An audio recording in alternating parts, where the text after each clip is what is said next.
নমস্কার বন্ধুরা, আমিও চলে এসেছি আপনাদের জন্য আবার একটি নতুন রেসিপি নিয়ে।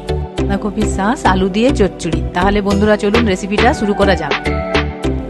কপির শাঁসটাকে ছোট ছোট করে কেটে নিলাম, দুটো আলু কেটে নিলাম ছোট ছোট করে, তারপরে রসুনের কোয়া গোটা একটা, আপনারা পারলে বেশিও দিতে পারেন, আমি এতটা দিয়েছি পরিমাণে। তারপরে গোটা সরিষে আর কাঁচা লঙ্কা। আমি মিক্সি বাটিতে ওই কপি ডাঁটা কাটা, কাঁচা লঙ্কা, সর্ষে, গোটা সর্ষে, রসুন সব নিয়ে একসাথে বেটে নিলাম। কিন্তু আলু নেবেন না বন্ধুরা, আলুটা কাটাই থাকবে। মিক্সিতে নিয়ে আমি ভালো করে বেটে নিলাম, যাতে একটু কিছু দানা দানা না থাকে। আমি মিক্সিতে বাটলাম, আপনারা চাইলে শিলেও বাটতে পারেন।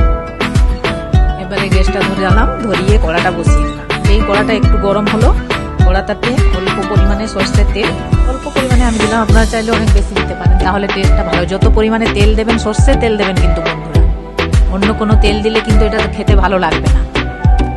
এবারে যে কাটা আলু রেখেছিলাম সেই কাটা আলুগুলো দিয়ে দিলাম, দিয়ে ভালো করে একটু নাড়াচাড়া করলাম। তারপরে ওই কড়াটাতে নুন, পরিমাণ মতো নুন, যতটা আপনাদের প্রয়োজন মনে হয় নুন দিলাম। তারপরে গুঁড়ো হলুদ, গুঁড়ো লঙ্কা দিয়ে ওই পেস্টটা যেটা বেটে রেখেছিলাম কপি ডাঁটাটা, ওটা দিয়ে ভালো করে ঢাকাটা দিয়ে গ্যাসটা কমিয়ে দিবেন যতক্ষণ পারবেন। বেশি থেকে বেশি আধা থেকে 1 ঘন্টা গ্যাসটা কমানোই থাকবে, তাহলে যত নিবন্ধ উনুনে হবে তত টেস্টটা দারুণ হবে। করে মাঝে মাঝে ঢাকা খুলে একটু নাড়াচাড়া করে দেখে নিতে হবে, যাতে লেগে না যায়, আর যেন তেলটা হয়েছে কি না। যদি না হয়ে থাকে তো আপনারা চাইলে পরেও আরো কিছু সর্ষের তেল দিতে পারেন, যেন তেলটা ভেসে ওঠে, দেখতেও শুনে। এবারে হয়ে যাওয়ার পরে একটা বাটিতে তুলে নিলাম।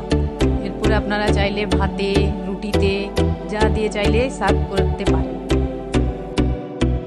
যদি নতুন ভিডিও আপনারা দেখতে চান তাহলে লাইক, শেয়ার, সাবস্ক্রাইব করবেন আপনারা।